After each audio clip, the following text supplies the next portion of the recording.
In both Linux and Windows, which of the commands will change the working directory from one folder to another folder? So let's rule out the one that it's totally not. The one that's totally not is CMD.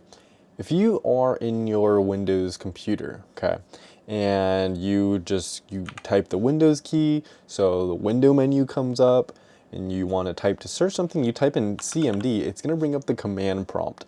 So a command prompt is where you can type in scripts and things like that. So that's totally wrong. You kind of have to be, for like Windows, you kind of have to be in the command prompt before you can type in anything to change any directories. So that one's totally out. For the forward slash as well as the backward slash, these for Windows and Linux, these are going to be path separators. So that means if you're, again, in the command prompt and you're typing in like a file path, for example, and you're separating the specific folders, the subfolders you're going through, you be using these. That's just an example.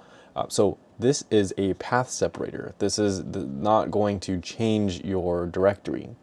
To change your directory, it's just going to be CD. And this is kind of easy to remember. Some of these are a little bit hard, but CD stands for change directory. So if you are in your command prompt and you want to change the directory into a folder, you type in like CD and then the folder name. It's just an example of how you do that. So that's the answer. In both Linux and Windows, the CD command will change the working directory from one folder to another folder.